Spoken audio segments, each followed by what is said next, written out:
Now, welcome back. Okay, so how was the day so far? Wonderful. Okay.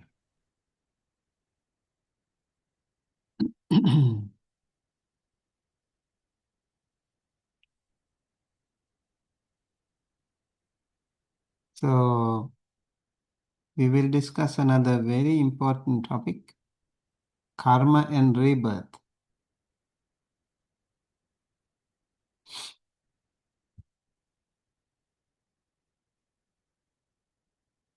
I'm actually just kind of covering the whole book for you. um, so, this is the most widely known and most widely misunderstood Buddhist teachings. Kamma or karma. Uh, in Pali, kamma simply means action. Okay, it is, but in the Buddhist sense, it refers specifically to intentional action. It's not just karma. Like if you walk and if you step on an ant without intention, it doesn't become a bad karma for you. If you do it like intentionally, then it becomes a bad karma for you. So intentional karma, chetana, action rooted in chetana, or intention, expressed through body, speech, or mind. That is called karma. So that I want to correct a common misunderstanding again immediately. That is, karma is not fate. Okay. And it is not punishment handed down by some external judge.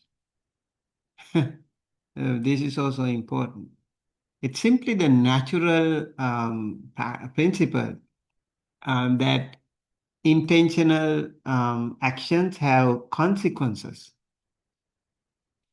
and that wholesome intentions tend to produce beneficial results, while unwholesome intentions um, tend to produce harmful results for oneself and for others. Consider wholesome or unwholesome actions across the three doors of body, speech, and mind. For example, generosity versus stealing, truthful, kind speeches versus lying or harsh speech, thoughts of goodwill versus thoughts of ill will. Notice how these teachings encourages personal responsibility. It's very important in Buddhism. It is personal responsibility. You are the owner of your own karma. You are the boss. So it's not any external mechanism that is, working on this. You are the one who is actually generating these things, and you are responsible for that. Very important. Personal responsibility and ethical awareness. And also, yeah, so this is important to remember. A generosity, non-harming, long-term thinking, overthinking, you know, and genuine concern for future consequences for oneself and for the wider community. This is precisely how teaching about action becomes a cultural force also. So it shapes how people treat one another, conduct a business, raise children, and build institutions.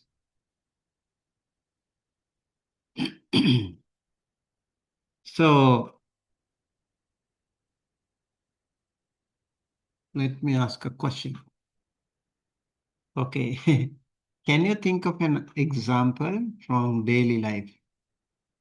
Perhaps your own culture or family, where your logic of karma quietly shapes how people behave, even if they do not use the Buddhist word for it. Just think of an example. I guess in my household, I guess we considered it the golden rule. I don't know if that's the same thing exactly. Do unto others as you would want others to do unto you.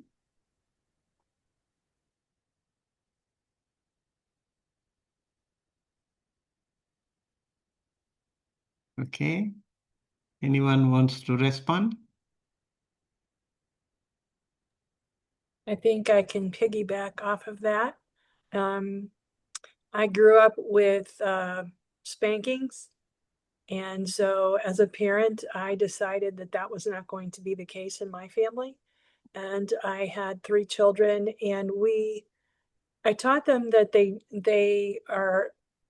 there's consequences for the things they do to other children or adults, just respecting people in general. And I think I did a pretty good job. And their understanding was pretty clear. So they turned out to be upstanding adults who work in the area of service. It Mm-hmm. works. Beautiful.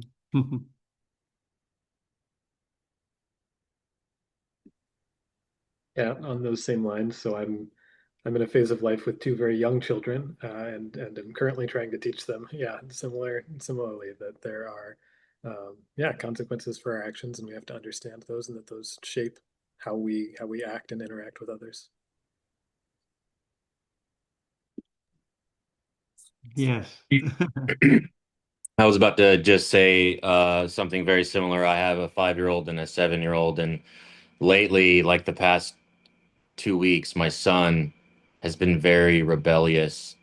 And I was also spanked whenever I was a kid, a lot because I was very rebellious, just like my son. And I I made the wonder. decision before we had kids. We made the decision we would never spank our kids, but over the past 2 weeks, I have been tested, and I have definitely not spanked my son. But these are the times where like the past 2 weeks, there's been a couple of times where I was like thinking I need to discipline him, but I was also kind of angry, so I just kind of sat there and did nothing, and then think about it for a while, and then like usually it's you look back like 2 minutes later, and you're like, that's actually not really a big deal, and the big deal was that I was angry, and he's only 5 years old, and it's really at the end of the day not a big deal, whatever he's doing, you know?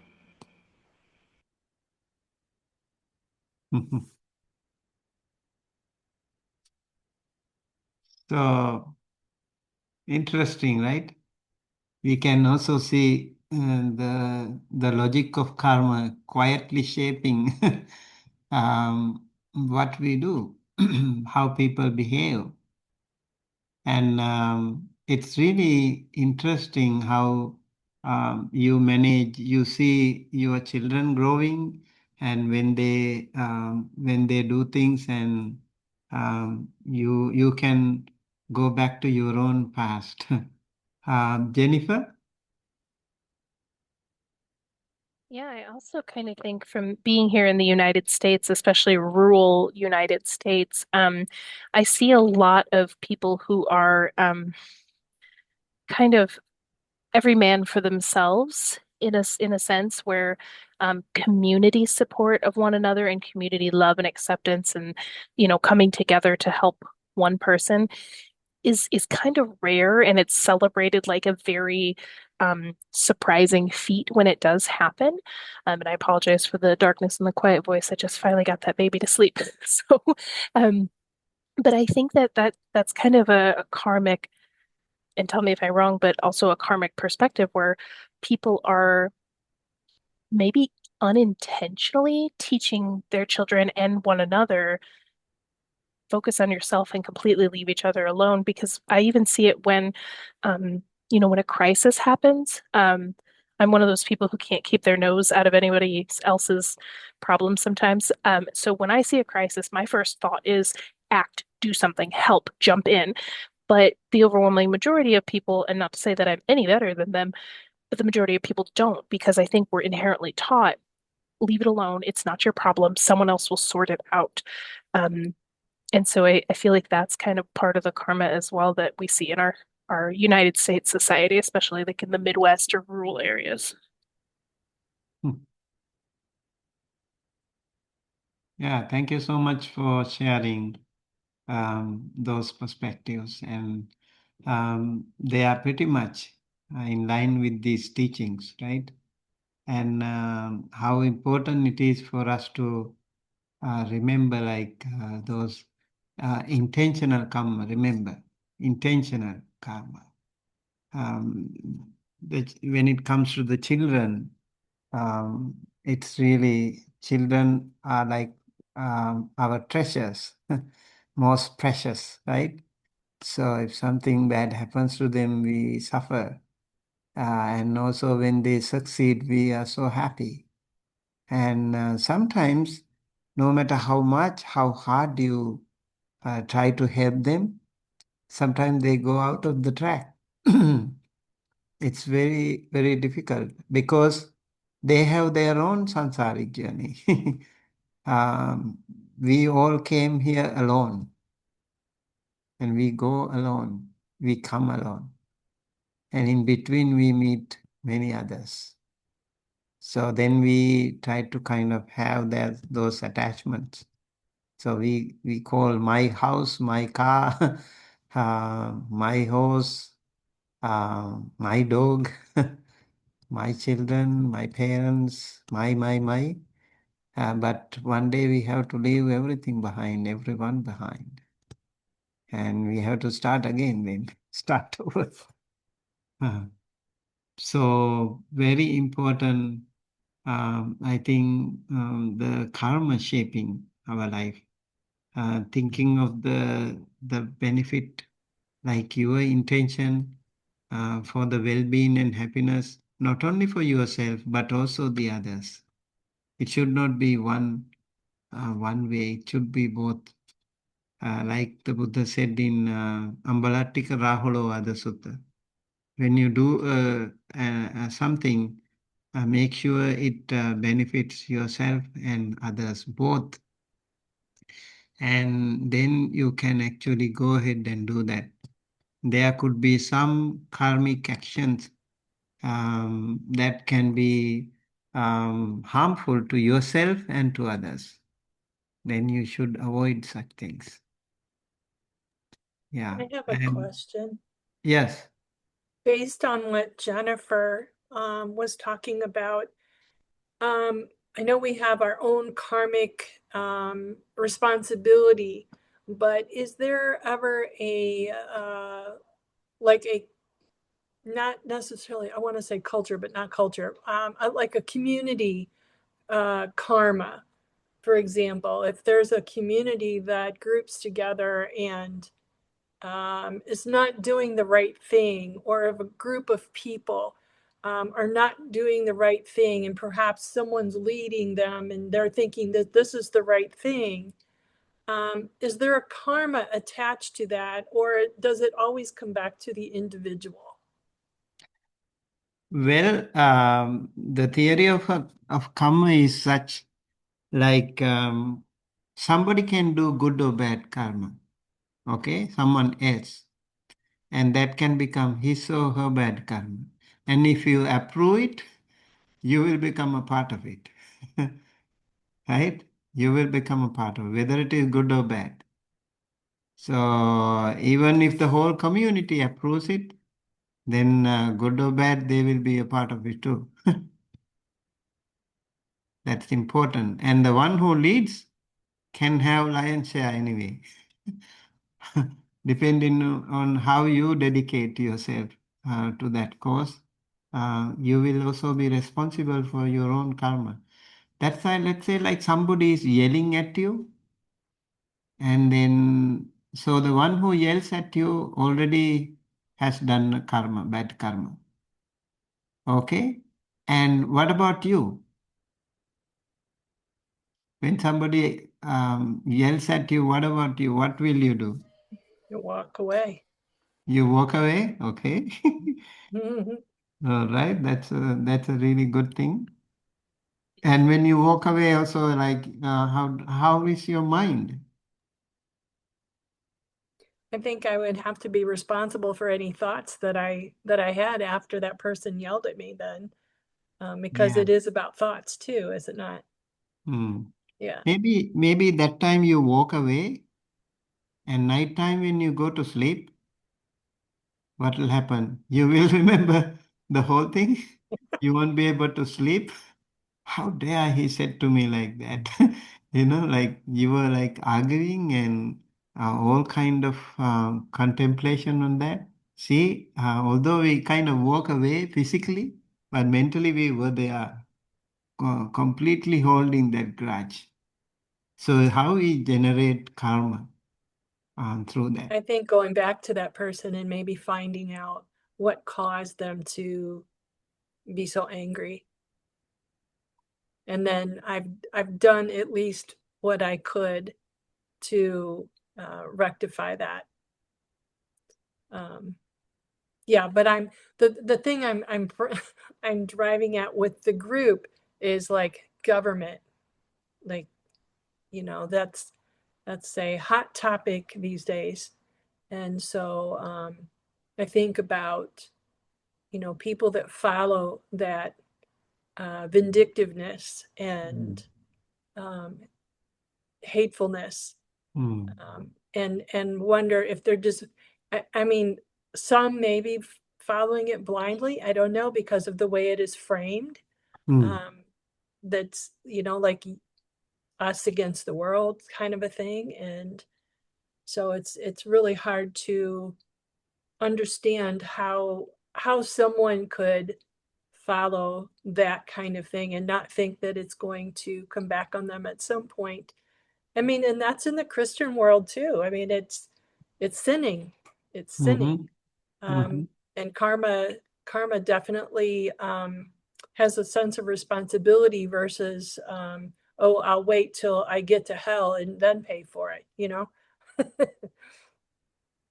You see, like the three unwholesome roots, greed, hatred, and delusion. So people who blindly follow will also have delusion, and people who wholeheartedly follow, maybe they are overwhelmed with hatred or greed, for that matter. So any of these thoughts, jealousy, anger, ill will, greed, delusion, ignorance, all this can be a part of you making a contribution to that karma. So some people, let's say like a leader is doing something wrong, and then you can also walk away. You don't have to be a part of that. You will see, okay, the danger of it. You see the harmfulness of it. So you might not agree. Maybe you are not in a position to act against that, depending on the status. But if you sincerely, in your heart, sincerely, you still can, be away from that. Even though the whole country is against you, you can still be stronger within, like a rhino. You don't have to be a part of that because you know it's not good. You know it's not going to do well. So majority doesn't mean always correct. Majority together also can do many things wrong. Yes. Thank you. Okay. So, over here you can see the six realms of rebirth. Okay. You can see gods, titans, animals, hells, ghosts, and humans. So these are the six broad realms of rebirth, traditionally described within samsara, the cycle of repeated existence. So gods here again, not the capital God, the creator God, but the karmic God. So in Buddhism, we also have gods, but they are karmic gods. You can also become a god.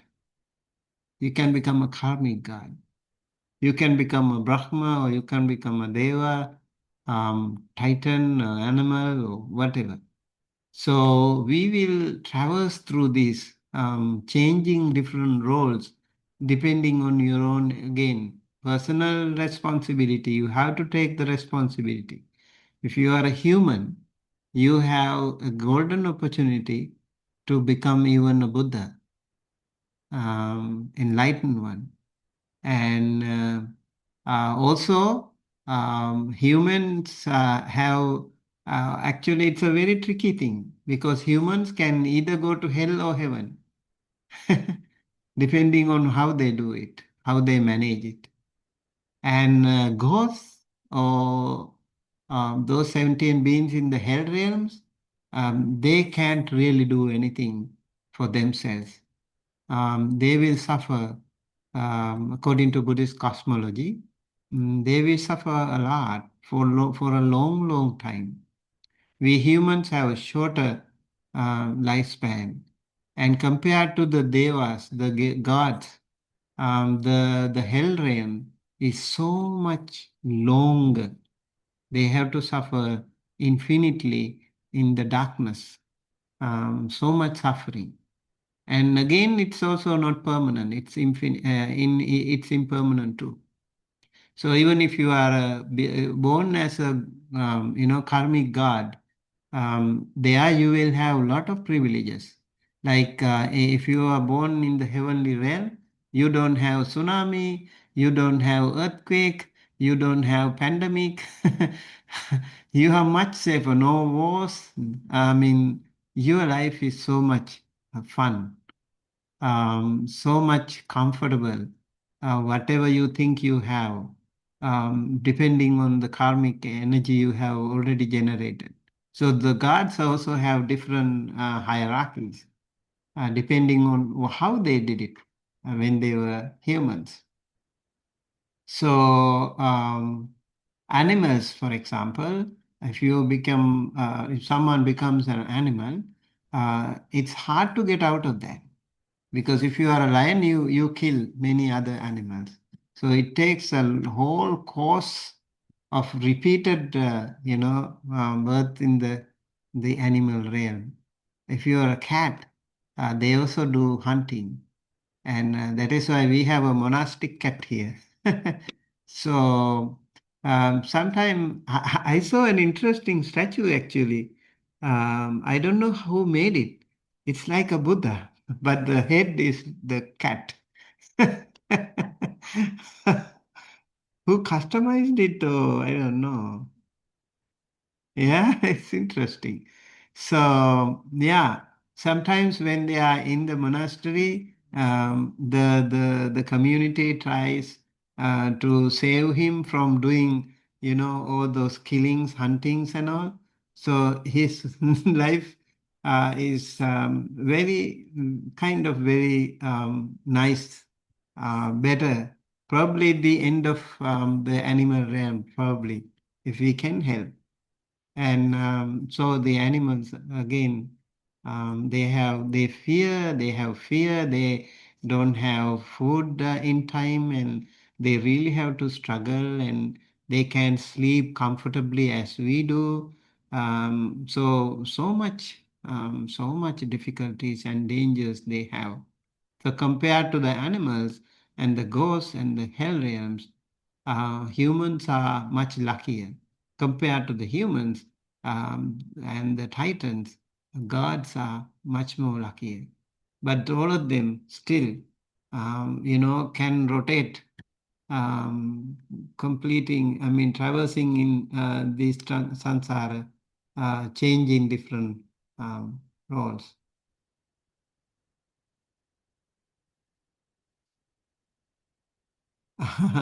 So we keep our cats inside, so may they um, they will have a better afterlife. Yeah, I mean, see the conditions also matter. Like if you are with some good friends, they will help you to do good things. But if you are with some bad friends, they might inspire or encourage or tempt you to do a bad thing. Even the animals are like that. There is a beautiful story about two parrots, and there was a tree where a small, bird family was there, and the tree fell down due to wind, and then two parrots. One fell onto a monastery, and the other fell onto the hands of a gang of robbers. So what happened here? The parrot who fell into the hands of the monastery, the parrots can speak. Uh, so he started speaking very nice words. When somebody comes, okay, welcome, come here, and they he would talk very nice things. And the other one, both the other way around. He did all the bad, you know, words. So just even the association, the idea is how the association, our conditions, our environment can make a big difference in our life too. That is why the Buddha also said, Pati Rupa Desavasa.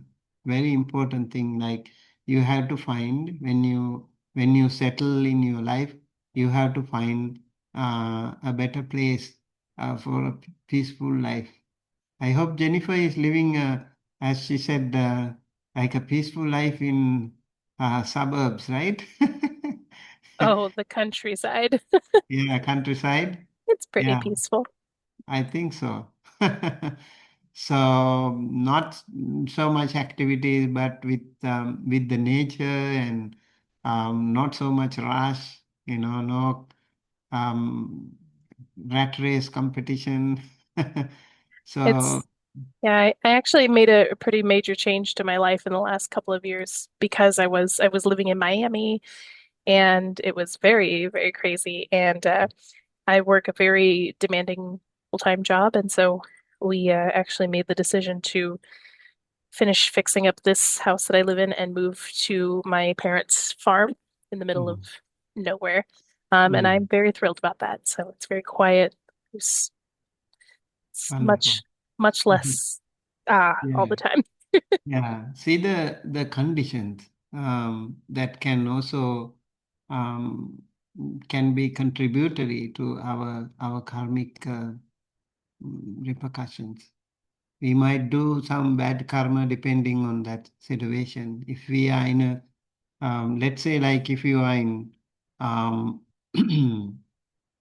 Ukraine or Iran or what do you call Palestine or something, you will always, live with fear, and you will always live with anger, frustration, so much problems. So that can affect our lifestyle, that can affect our thought patterns. Our karmic energy can be very, very, very negative, unfortunately. So that's very unfortunate, but it can happen to any of us. Yeah. Okay, so over here, there are three kinds of worlds. One is called Kama Loka, the other one is called Rupa Loka, and the other one is called Arupa Loka. Kama Loka, the sphere of sense desire, which includes the humans, animals, and lower realms, as well as some heavenly realms. Okay, there are six heavenly realms and then also many Brahma realms. They are all part of some of them are actually part of the Kama world. So, human world and the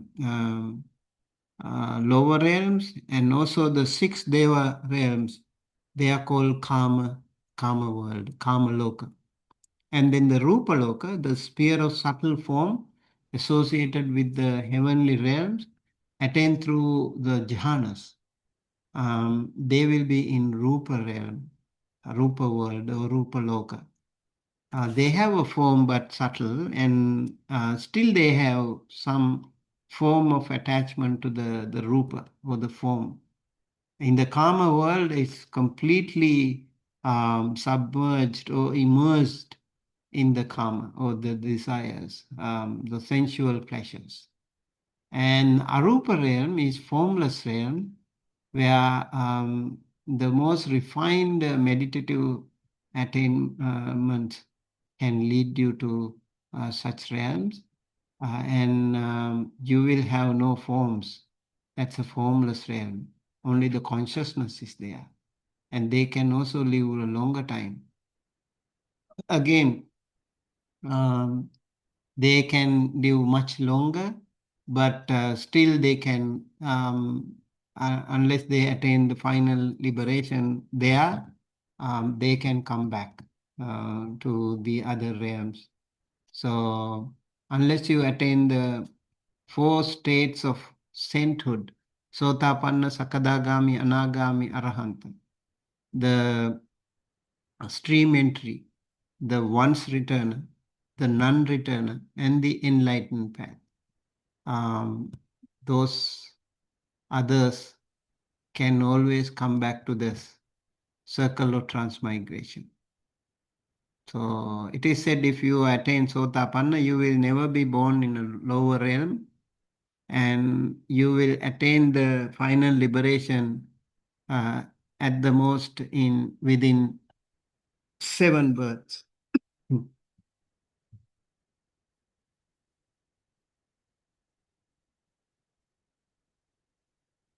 Okay, that's about the Kamaloka and Rupaloka and Arupaloka according to the Buddhist cosmology. What is this one?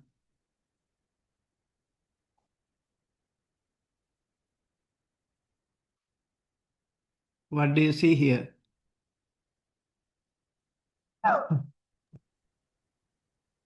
It's a map of Buddhist cosmology. Yes, yes. Gives a broader cosmological structure in which these realms are located, three spheres. Okay. And we have another one here. You can see this is an interesting one actually. Um, you can see the hell realm and the animal realm, ghost realm, titans and humans, and the lower gods, the earthbound devas we call. They are the sphere of sense desires, Kamavachara. 11 worlds are there. And then we have higher gods from 12 to 27, sphere of pure form, Rupavachara. So the four jhanas, if someone achieves four jhanas, one of the jhanas, they can be born in these Brahma realms. And then the infinite space, infinite consciousness, nothingness, and neither perception nor non-perception, they can be in Arupavachara realm, formless realm. Interestingly, in the Buddha's life, he met two masters, two spiritual masters. Before leaving, before renouncing the world, he actually did his homework. He wanted to, because living such a luxurious lifetime, and next in line to be the king of Shakya clan. and having such a pretty young wife, Yasodhara, and also newly born angel-like baby Rahula, leaving all of them, all the palaces, all the luxurious lifestyle, you know, abandoning them is not so easy. And if you abandon all those things, so where would you go? You would not just go like that. He has done, he's smart, he's skillful, so he had done all his homework. So he found the best of the best spiritual masters called Alara Kalam and Uddaka Ramaputta. These two teachers were really powerful. Actually, they were Alara Kalama, for example, he practiced infinite space, infinite consciousness, and nothingness. He has already mastered these jhanas. Okay. And Siddhartha, he was able to, master these things very quickly. And he was able to learn these things and achieve these higher samadhis, higher level jhanas very easily. And then Alara Kalam said, this is what I know. Now you are also equal to me. Maybe we can run our institute together. We can be the partners. They said, we can work together. Siddhartha said, no, I'm not here for that. I have a greater accomplishment to achieve. His mission was to, stop sickness, stop old age, and stop death. That was his mission. I mean, it looks like very weird. Like, how can he, think of it? But that's how he was so determined. He left every comfort of his life just to find the truth, ultimate, absolute truth. And then he went to the other master, even better master, Uddaka Ramaputta. He knew neither perception nor non-perception. It is called Neva Sanya Na Sanyayatan. Uh, so very powerful, very high advanced jhanic stage. And Siddhartha was able to master that also. And he asked, do you have anything else? He said, no, this is what I know. And this is all I know. Or maybe we can work together again. He also suggested, oh, this is a very smart guy, and why don't we make him a partner? He suggested. The Prince Siddhartha said no. Actually, he's ascetic now. Ascetic Siddhartha said no. I'm not here to wait. I have to go. And he left. He left and he practiced all by himself. And by trials and errors, he learned so many things. And eventually he practiced middle path. And that is how he was able to accomplish his spiritual goal after long, long births after births of practice and dreaming. He was able to accomplish his dream. So this is very important. So even these extremely refined, um, heavenly and meditative states of existence remain impermanent. So after becoming Buddha, he wanted to, teach the Dhamma to them. He was thinking of his former teachers, Alara Kalama Uddaka Ramaputta. And he was, searching for them through his divine eye. And he found they have already passed away. So he couldn't help him. He couldn't help them. And unfortunately, they were also born in formless realm. Formless realm means he can go to the Brahma realm and teach the Dhamma because they don't have a form. They have no ears to listen. So unfortunately, even the Buddha could not help them. um, that is also why one of the early teachers of King Suddhodana, he's called Kala Devala. He saw the little prince, and the minute he saw this unique, powerful little baby, he saw that. He saw him, he was also a powerful man. And he saw this one is not a normal person.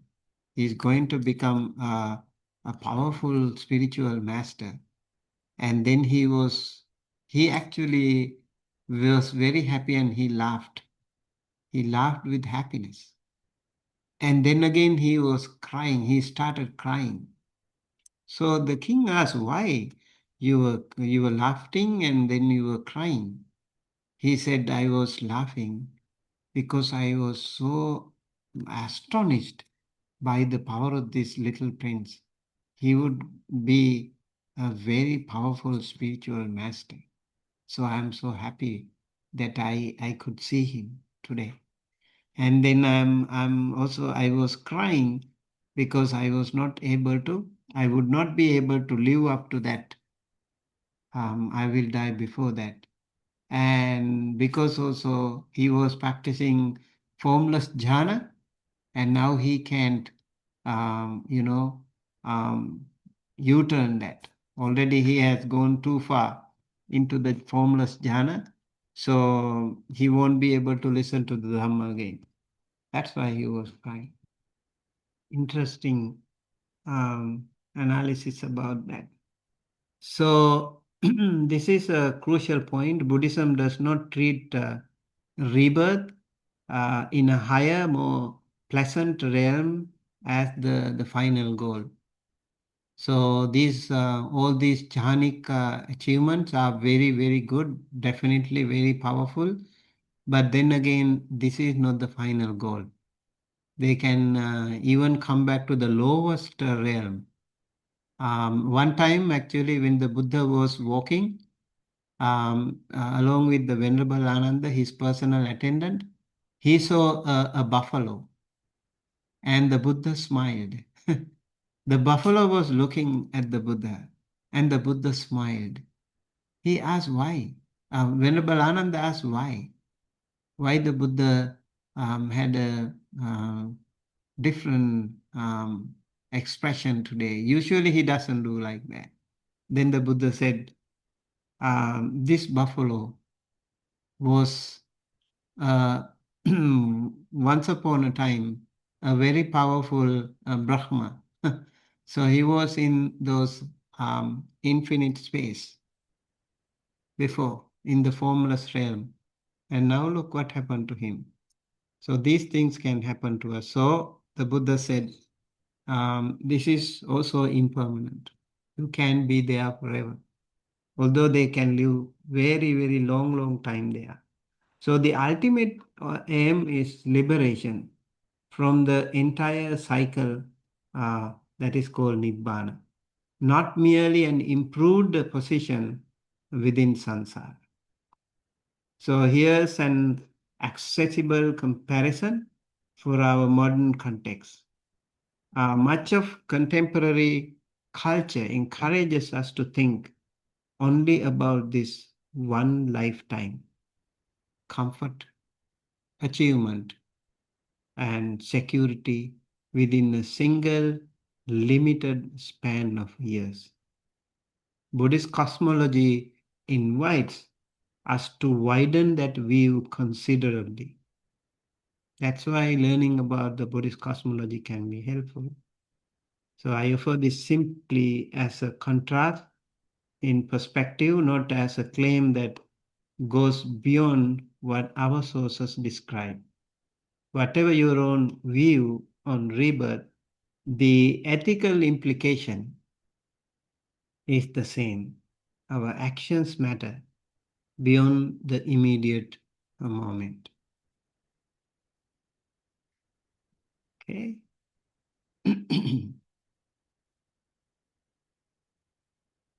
All right.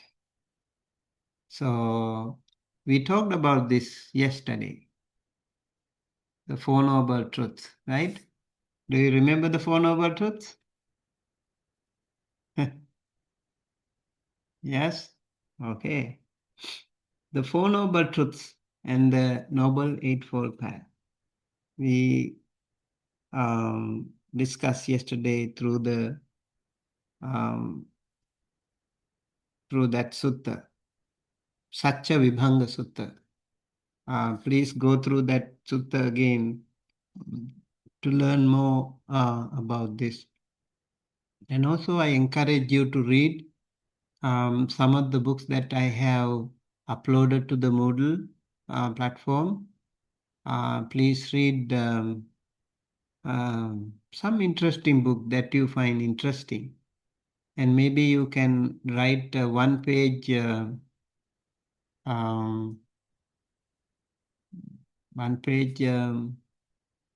just reflection.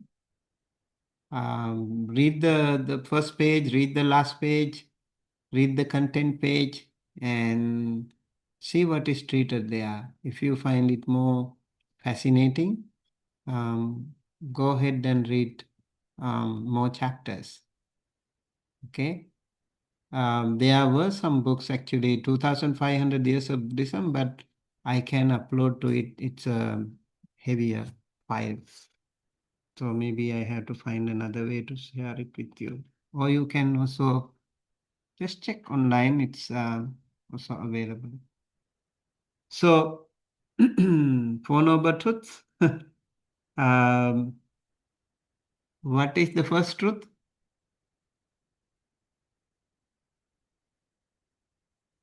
Dukkha.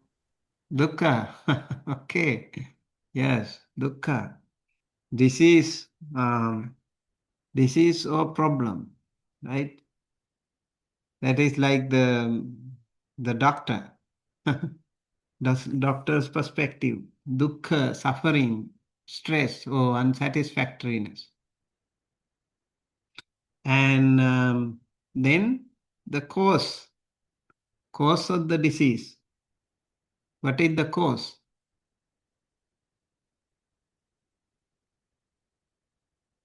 What is the cause? Like desire or wanting things to be different.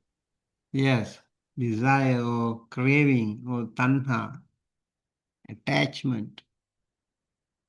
Then the possibility of a cure.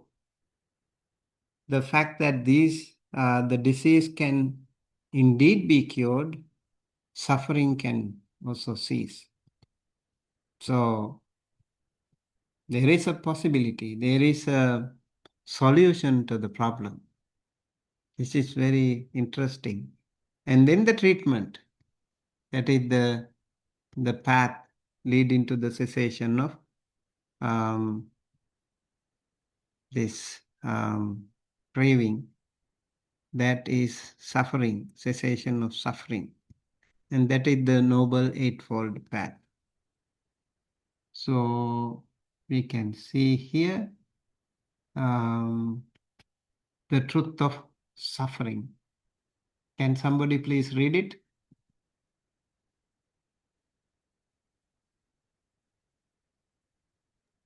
I can try. Let's Okay. see if baby stays asleep for us. And the Oh, truth of suffering, or dukkha. What, O monks, is the noble truth of suffering? Birth is suffering, sickness is suffering, old age is suffering, death is suffering, pain, grief, sorrow, lamentation, and despair are suffering. Association with what is unpleasant is suffering. Disassociation from what is pleasant is suffering. Not to get what one wants is suffering. In short, the 5 factors of individuality are suffering. okay. So also please look at this carefully because Buddhism does not claim that there is no happiness in life. Okay, although this is truth of suffering. There are real pleasures and real joys in life. What the teaching points to is that conditioned happiness. Most of those happinesses are conditioned happiness. For example, you find a better job, or maybe you have a son, or you have a good life, you have wonderful husband, wonderful wife, wonderful parents, you have a good, comfortable house. All these can be there, but they are conditioned. They are conditioned happiness, not permanent. It can change anytime. And that is the happiness that depends on external circumstances, possessions, relationships, or achievements, is inherently unstable. That is the thing. It cannot, by its very nature, provide lasting security because everything conditioned is subject to change.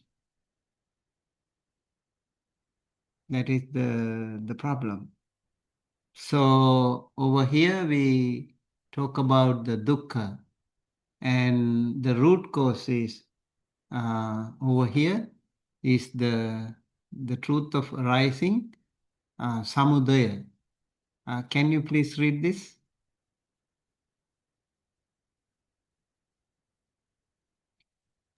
I can read it. Okay. The truth of arising, samudaya. This, O monks, is the truth of the arising of suffering. It is this thirst or craving, tanhe, which gives rise to rebirth, which is bound up with passionate delight and which seeks fresh pleasure now here and now there in the form of 1, thirst for sensual pleasure, 2, thirst for existence, and 3, thirst for non-existence. Yeah. So these are the triple tanhas, the root cause of suffering. That is the second truth. Craving for sensual pleasure, craving for conditioned existence, and craving for non existence, or the wish to escape or annihilate an unwanted state. Consider how easily we can recognize these three forms of craving in modern life. Consumerism and the endless pursuit of pleasurable sensation, the drive to control our circumstances, and also to build and defend a fixed identity. And on the other side, resentment, avoidance, or the wish simply to escape difficult feelings rather than understand them.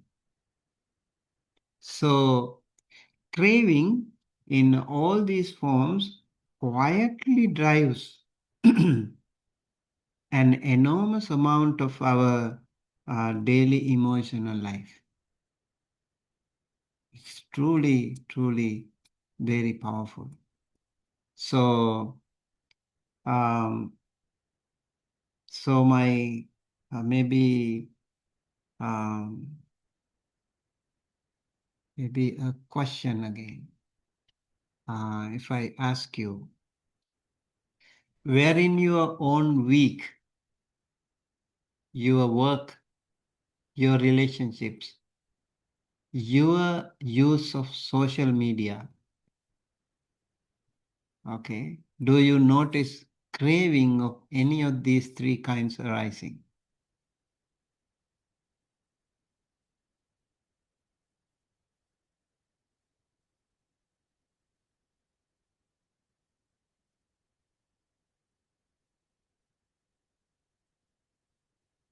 I notice because of the world we live in,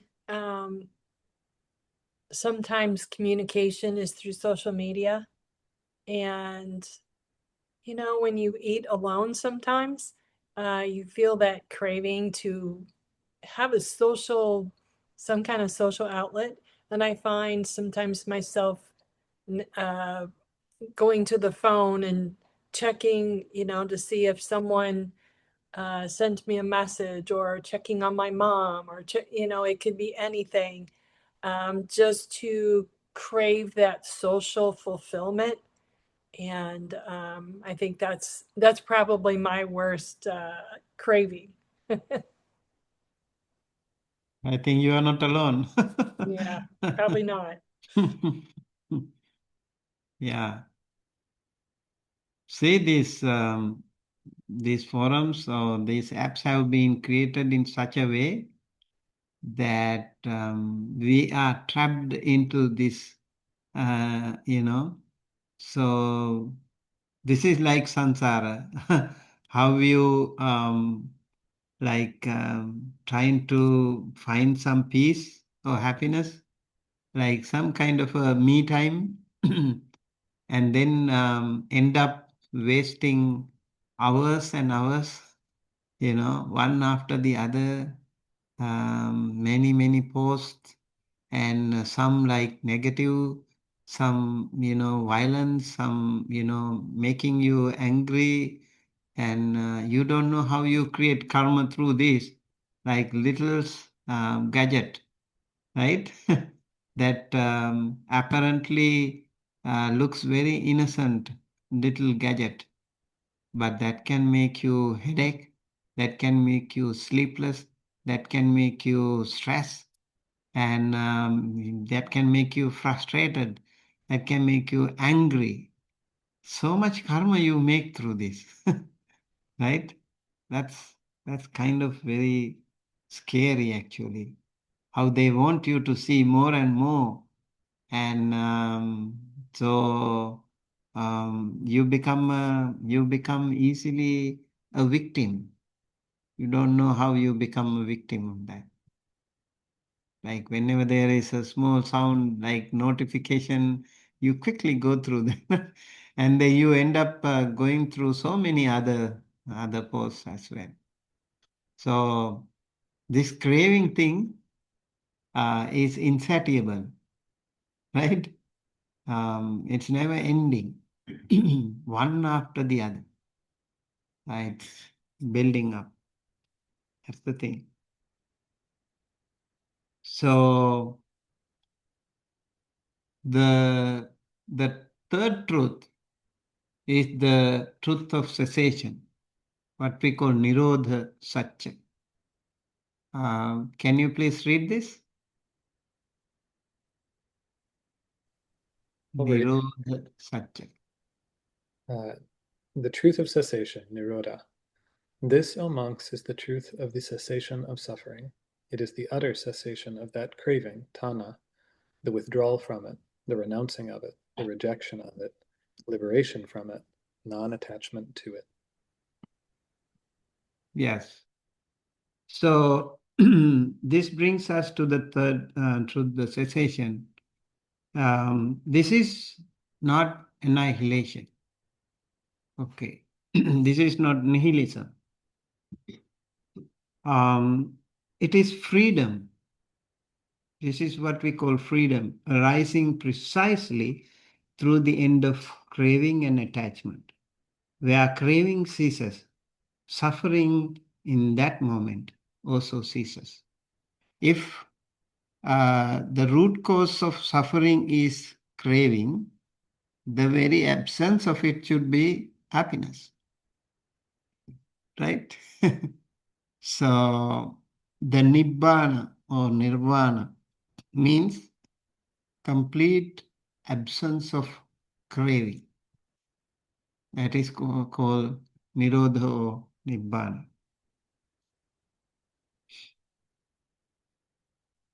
Okay, so we can go to the next one.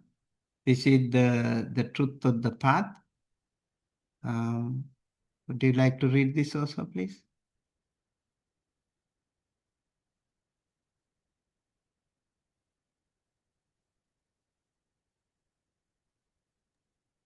Are you talking to me?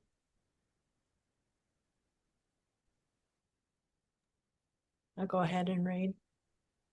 The truth of the path, Magga. This, O monks, is the truth of the path which leads to cessation of suffering.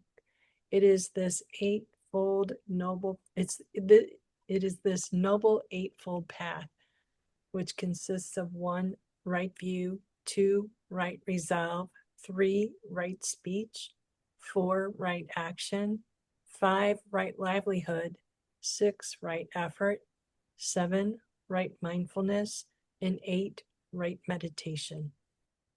Yes.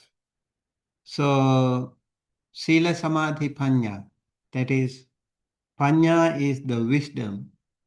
The first two factors, right view and right resolve, they constitute the Panya factor. Right view and right intention also is another term. Sila, the other one is the ethical conduct, right speech, right action, and right livelihood. This is the Sila. So, how you control your speech and how you control your body, and that depends on your Sila. That is the very foundation. And then only you can actually control your mind. Tame your mind. Taming the mind is impossible without the Sila foundation. And sometimes in the Western societies, we notice like a lot of people love meditation, right? And they also need to remember the very foundation, the Sila, the right speech and right action and right livelihood can be very helpful if they want to practice meditation. The Sila foundation can be very helpful. And again, right view and right resolve, they are also very important because that is the right view, for example, is like your navigation. So they are all combined together in a way, mutually helpful in a way. So we need to go to the samadhi, that is mental discipline. Then it is the right effort. Right effort, I think, is a very interesting one. As I mentioned, fourfold right effort. Do you remember the fourfold right effort? Tom, do you remember? I'm struggling right now to recall it. It might be in my notes. Yeah, try to remember like fourfold right efforts. One, so good side and bad side, okay? So one, you have some bad qualities, you try to get rid of them, and you see bad qualities in other people, and you don't want them to be in your life. And the good side, you see good qualities in other people, you want to inculcate them, you want to cultivate them within you, and then you also see your own good qualities. You want to further enhance them, further consolidate them, further improve them. They are called the right effort. Really beautiful practice, I think. If you focus on these things, of course, your path can be very clear. And when it comes to the samadhi, we can see here right mindfulness, samma sati, really important again, because of lack of mindfulness. We find when it comes to the jhanas, the first jhana, second jhana, fourth jhana, and the third, fourth jhanas. And we just saw the in the Buddhist cosmology thing and how those higher attainments can be achieved through right mindfulness. and right mind meditation, that is right mindfulness and right concentration, uh, that is samma samadhi. So these are the most important teachings that we can learn through Four Noble Paths, Four Noble Truths, especially if you are interested in practicing these things. And think of right view, think of right resolve, think of right speech, right action, right livelihood, right effort, right mindfulness, and right meditation. For example, right livelihood. It is said you have to avoid 5 types of professions. Do you know that? 5 types of professions. In Pali, it is called Majja Vanijja, Mansa Vanijja, Macha Vanijja, then Satta Vanijja, and Sattha Vanijja. So, Satta means animal husbandry, Sattha means weapon business. Okay. And then Majja means alcohol, drugs, drinks and drugs. And then Majja Vanijja, Mansa Vanijja, that is the human trafficking. And what is the other one? Majja Vanijja, Mansa Vanijja, Visa Vanijja. Visa Vanijja means all those poisonous things. For example, I don't know, chemical fertilizers, something that can be harmful to the nature, harmful to others. Although they are all easy money, you know. For example, drinks and drugs, people can earn easily. Very easy. You don't have to work so hard like a professor.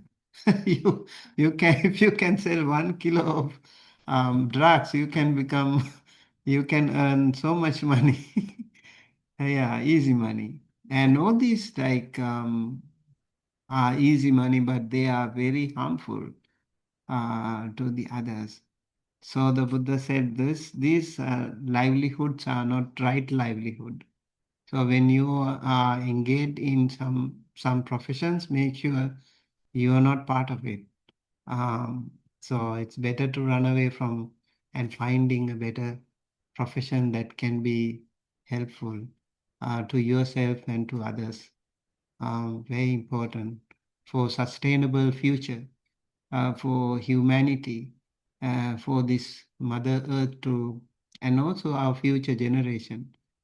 We have to think of them as well. Already we have destroyed this world to a greater extent, and our children will curse us one day because their parents and their forefathers they have destroyed this earth. Forests have been eliminated. We see the fire and we see the floods.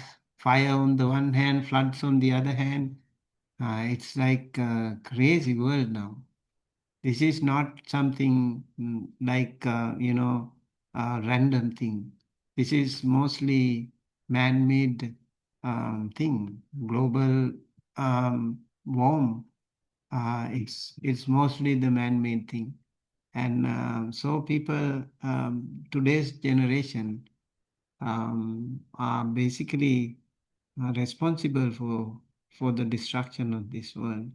So doing the right thing is very important. So we have to think.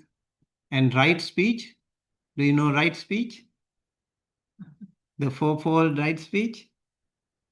What is that? Using positive language, um, no gossiping, just anything that you might say that would be against loving kindness and mindfulness. Hmm. I actually have a printout of the 4 elements of loving speech and the 4 criteria of loving speech, something that Thich Nhat Hanh wrote. And I keep them on my wall here at home and in my office at my job. The 4 elements, at least from what I have here, is tell the truth, don't exaggerate, be consistent, and use peaceful language. I don't know if that's the exact same thing as the right speech, but Yeah, that's okay. it's like modern kind of version. So the exact words, if you want, maybe you can also actually apply to your day-to-day life. Musawada means telling lies. Okay, not to tell lies is the right speech. And then Pisunavacha is using harsh words, not to hurt others. Word can be like very deadly. Tongue can be deadly if we wag it with the wrong intention. So very important to practice through mindfulness. We have to practice right speech. So never use harsh words to hurt others. And then Pisunavacha, sorry, Parusavacha is the harsh word. Pisunavacha means you make divisive speech. Divisive speech. So you divide the people. Very good friends, you make something, you're jealous of them, you want to break them apart, um, spreading gossip here and there, trying to have division of those wonderful friends, maybe family members or co-workers or whatever. This can be done through Pisuna Vacha. So it is called slandering. Again, we have to avoid that. This can be right speech then. And then the other one is Sampapalapa, um, frivolous speech, useless speech that is not helpful to yourself and not helpful to others. So the Buddha said like there are 32 speeches that should be avoided in the temples, for example. And there are 19 speeches that should be practiced because they can lead to Nibbana. Um, so that is right speech. Right action is, again, these are also part of the 5 precepts. Do you remember 5 precepts? Yes. So 5 precepts. The first one is panatipata, not to kill anyone, not even mosquito. Let's say like you find it difficult, at least not to kill humans or not to kill any other major bigger animals. Slowly, you should go expand the territory of loving kindness. You can go even up to the mosquitoes and other bugs because they all belong to this world and they all have the right to live. So that is the thing. And then um, Adinnadana means not to steal, not to take anything that is not given to you. So the monks have a really wonderful habit. Here in Empty Cloud Monastery, we have a separate what do you call a storage where the monks can use some um, allowables. So that also we have to the some layperson anagarika have to dedicate to us every single morning. That is valid only for 24 hours, right? So tomorrow morning we have to ask someone again. Someone has to offer it to us. Otherwise, we cannot touch those things inside. So they are very serious about this adinna dana, taking that what is not given. That is why the monks are always offered things. Even if the food is there right on your table, somebody has to offer it to them.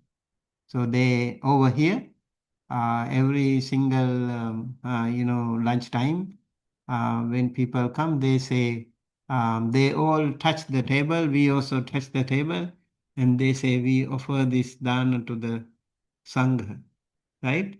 It's a beautiful practice actually. Everyone, the community, everyone together they say, and then we say sadhu, sadhu, sadhu.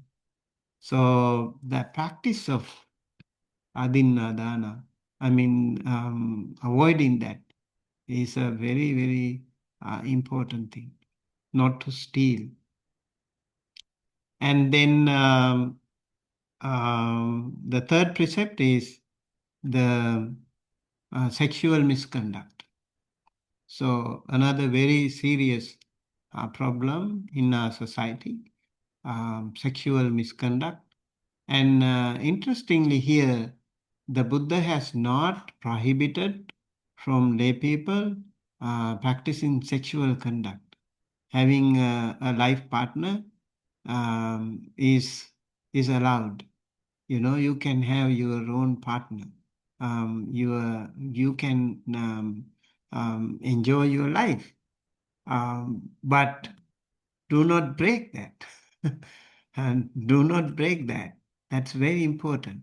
So the first precept is like not to take others' life means you are respecting others' life. Not to take others' property means you are respecting others' property. And also not to engaging in sexual misconduct means you are respecting others' family life. That way your family will also be respected. Your life will also be respected. Your property will also be respected. This is what we call right action. Okay? So, yes, that's about um, the Noble Eightfold Path and the right speech. And then we have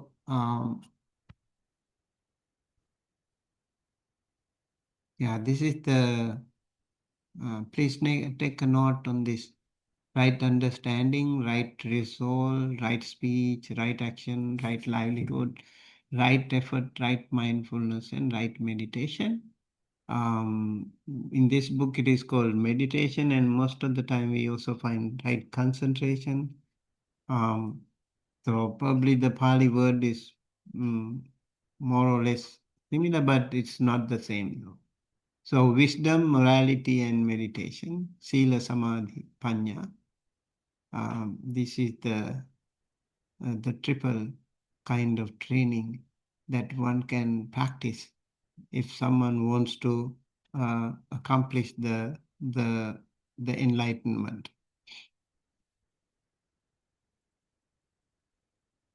Okay, so then we have Mahayana Buddhism and Bodhisattva ideal, and maybe I will quickly go through this. So in here we can see Nirmanakaya, Dharmakaya, Sambhogakaya, and Nirmanakaya. So here Dharmakaya means the Buddha as identical with ultimate truth. And Sambhogakaya means the Buddha's heavenly body located in a splendid paradise. Little different from the Theravada perspective. So it's like a Suddhavasa realm, it looks like. Pure abode. It is something similar to that, I felt. So it is said the Buddha's heavenly body is located there. And then the Nirvanakaya is the Buddha's earthly body. Shakyamuni Buddha, for example, a physical, mortal body like that of any human being. So the transformation of the body, the physical historical form in which the Buddha appeared in the world, is called Nirmanakaya. And Sambhogakaya is the enjoyment body, a subtle glorified form associated with celestial Buddha realms. And Dharmakaya is the truth body, the ultimate reality of or truth that the Buddha embodies and realizes. These three kayas, trikaya concept is very important in the later Mahayana philosophical reflection, actually. So this doctrine reflects the a deep Mahayana question after the historical Buddha's passing. In what sense does the Buddha continue to be present and accessible to practitioners? So the Trikaya doctrine is one influential answer to that question. Interesting. Okay. So this is the Saddharma Pundarika Sutra in Sanskrit. This is called Lotus Sutra, Saddharma Pundarika Sutra. The Sanskrit says Namah Sarva Buddha Bodhisattvebhyah Namah Sarva Tathagata Pratyeka Buddharya Shravakebhyah and Atitanagata Pratyutpannebhyascha Bodhisattvebhyascha. So very interesting. Sarva Buddha Bodhisattvebhyah means all the Buddhas and Bodhisattvas. Namah, I bow. And Namak Sarva Tathagata Pratyeka Buddharya Shravakebhyah. That is also interesting. Tathagata means the Buddha, and the Pratyeka Buddha is those Pacheka Buddhas. Interesting. And the Savaka. So in Theravada, we also talk about the Buddha, Pacheka Buddha, and the Arahanta. So these are the them here. In Lotus Sutta, they pay respect to them. And also here, Atita Anagata Pratyutpanna means Atita means past, Anagata means future, and Pratyutpanna is present. Bodhisattvebhyah, to all the bodhisattvas. So, respecting and bowing to all of them.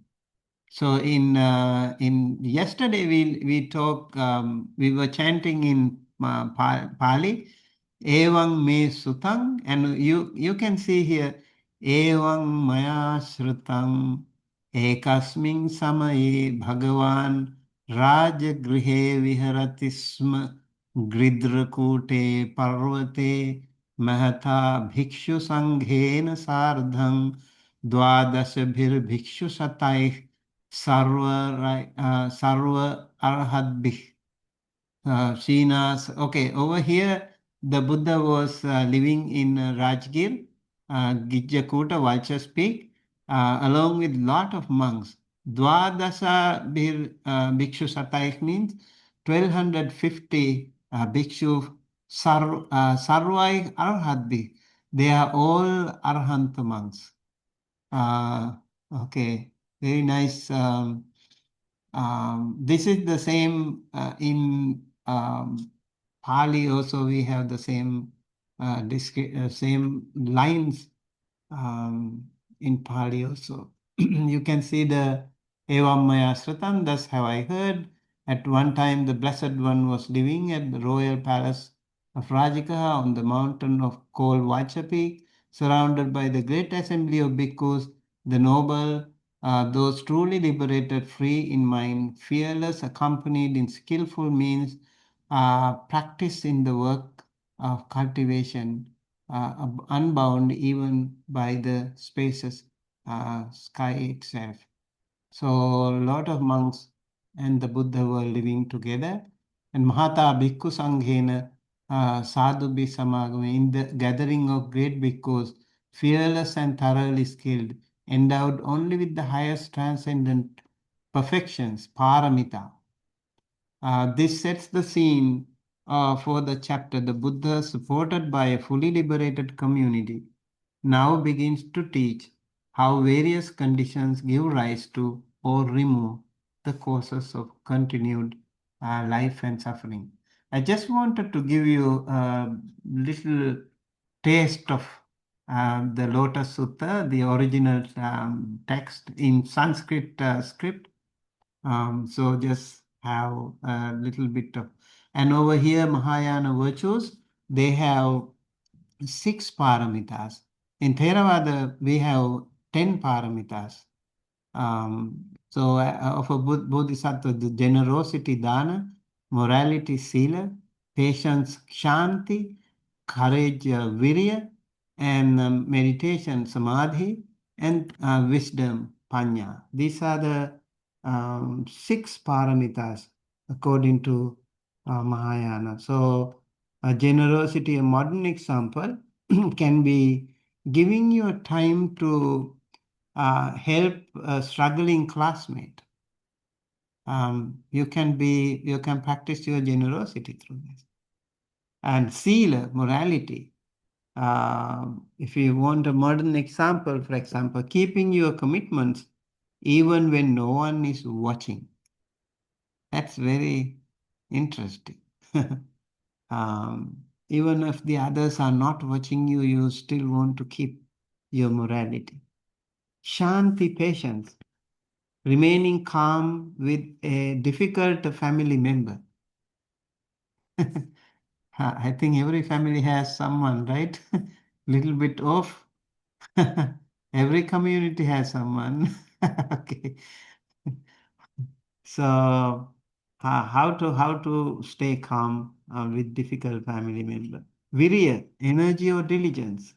A modern example would be like persisting with your studies even when tired. Okay, now it is getting tired. I know we are going to stop. Dhyana, meditation. Oh, um, a modern example, setting aside a few minutes daily for quiet reflection. Okay, and prajna or wisdom, a modern example, seeing a difficult situation clearly without denial or exaggeration. This, I think, is very important. So try these things. That also very helpful if you can do it. Um, so Bodhisattva practice, practicing these paramitas can be very, very important. So these also we have the over here, maybe with this I will conclude. So this is our Lokiteshvara Bodhisattva, the Bodhisattva of compassion, known across Asia by many names and forms. Canon in Japan, and Guanyin in China, and Chengre in Tibet, and Avalokiteshvara is the Sanskrit word.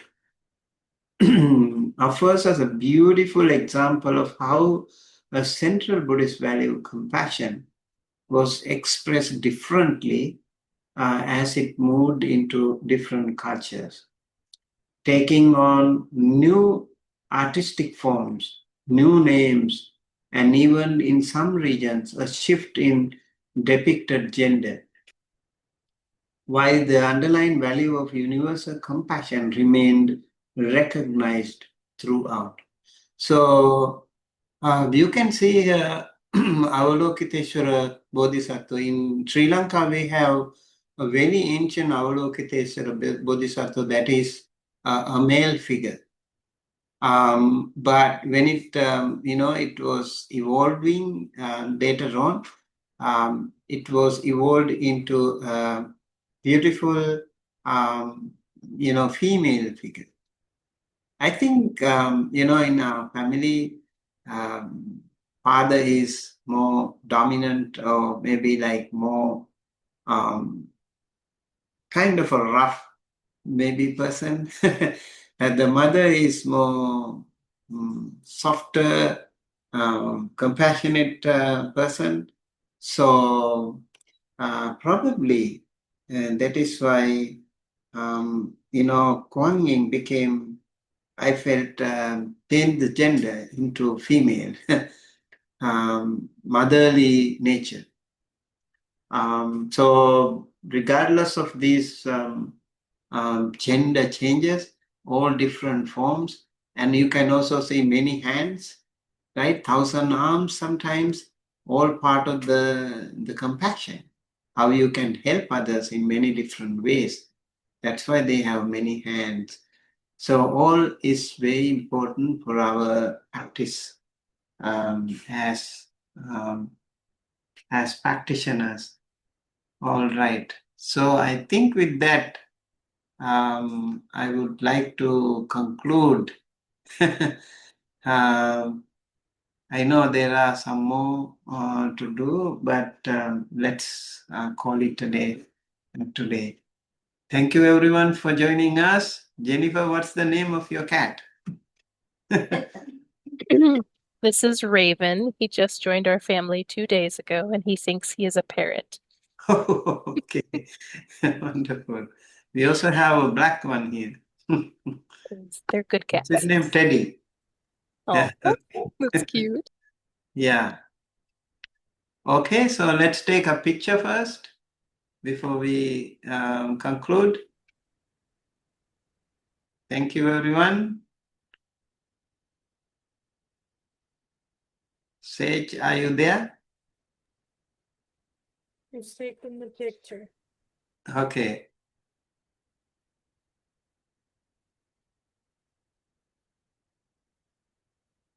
All right. Thank you, everyone. May you all be well, happy, healthy, sukhi, digha, baba. Sadhu, sadhu, sadhu. Thank you. See you again tomorrow.